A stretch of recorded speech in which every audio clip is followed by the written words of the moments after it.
Hey everybody, welcome back to my channel. I am Kat. Today I wanted to do something a bit different to my past two videos. My past two videos have been really to do with faith and spirituality, but that's not all there is to me. One of my great loves in life that I have been devoted to for years now is makeup. I love doing my makeup. Like, I don't have an everyday look per se, but I just love being creative and I love being really colourful with everything that I do. So I wanted to share with you my absolutely cannot live without eyeshadow palettes, because I can't live without eyeshadow palettes, and then there are a few eyeshadow palettes that are just, for me, the best ones I've ever owned. So the first palette I'm going to start with, the first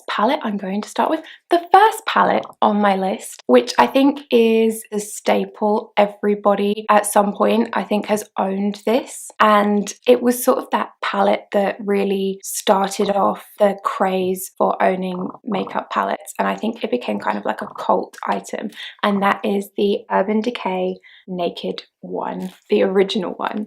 This actually nearly didn't make it onto this list, hence why it is like number 4 on my list, but it does have like some redeeming ones, and it was the first palette I ever really loved and couldn't live without. And one colour I really can't live without is Half Baked. I just cannot live without Half Baked. It is my most used. I am almost at the bottom of it. I love Half Baked. There are also some really good colours in here that I find I just don't get anywhere else, like Gunmetal, Hustle, Virgin and Sin. They can be sort of replicated, but I find particularly I like these the most. But yeah, Half Baked is the thing that gets this on this list. I just absolutely adore it. The next one on my list, again, I think this was such a cult item. I've watched videos like this before, and I think this features on the list of so many other people's, but this is the Too Faced Chocolate Bar palette. This is more of my go-to for transition shades and crease shades. So particularly I love Salted Caramel and Milk Chocolate. You can see I've used Marzipan so much. Used to do Salty Caramel in my crease and then Marzipan all over my lid with Semi-Sweet in the outer corners, and I really loved that look for so long. I would just do that every single day.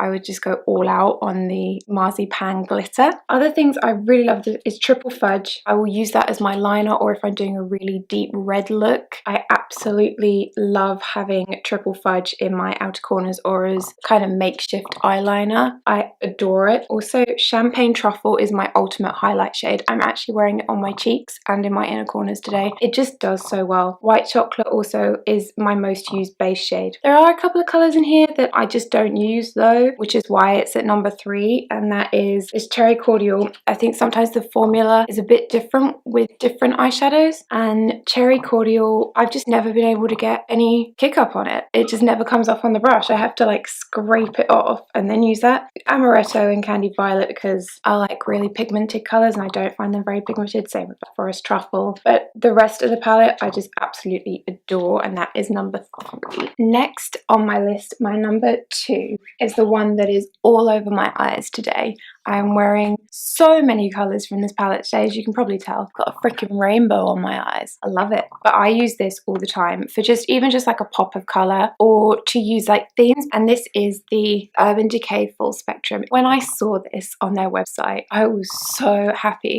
You get so many colours in it. Today I am wearing Alchemy, Seas, Calavera, Goldmine, Hatter, Mean, Blindsided, Minx, Sketch and Bump underneath my eyebrows. So I'm wearing a lot today. I love this palette. You know, you sort of got the pinks, the oranges, the yellows, the greens, the blues and the purple, and there's 3 of each in each colour. I absolutely love that. My final palette, the palette that I take everywhere with me. It's my most recent purchase, and I ummed and ahed about buying it because I was just like, is it too similar to things I already have? But after getting it, and I've only had it for about a month and a half, I just can't put it down. I just cannot stop using it. I love this palette. It has everything, and that is the Anastasia Beverly Hills Modern Renaissance, and I love it. Flipping that over. So I thought at first I was only going to use like raw sienna and burnt orange because I love transition shades, but I end up using everything. I was wearing Real Gar in my previous video, yeah, probably my previous video.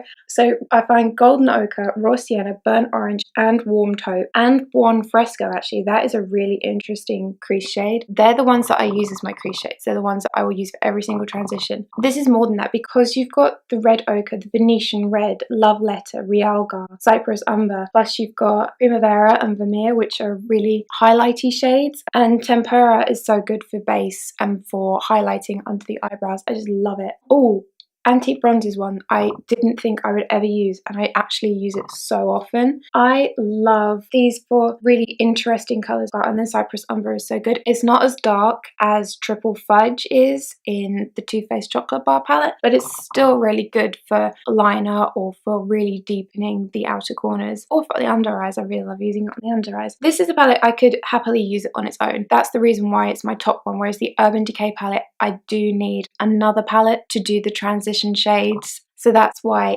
this one is my top one. I would hate to not have the others, but I would be really lost if I didn't have this one now. And it seems so strange because a month and a half ago I just didn't have it, but it's become one of those things that I was like, what did I do before I had the Anastasia Beverly Hills Modern Renaissance palette? Do people say Anastasia or Anastasia? And is it Renaissance or Renaissance? I don't know. I feel like that varies. Not that, like, in the comments I can just imagine you saying like, I pronounce it Anastasia. I would never know how you actually pronounce it. I had great fun doing this look. So maybe I should do a tutorial, because maybe not a tutorial because I don't really like telling people what to do, but just showing you which colours I used and how I blended them might be quite fun. I don't know what other word to use other than tutorial, to be honest. But anyway, thank you for watching my video. I hope you really enjoyed it, and I really want to see what you all really love as your eyeshadow palettes. What's your kind of, I cannot do my makeup without this eyeshadow palette. If I had to only own one, what one would it be? Let me know. So yeah, and give me a thumbs up because I know you like makeup. You wouldn't be watching this so far if you didn't like makeup, so give my video a like and give it a subscribe because I'm going to be doing so much more makeup things using these palettes and hopefully more in the future. So I'll see you all soon. Take care, stay safe. Bye!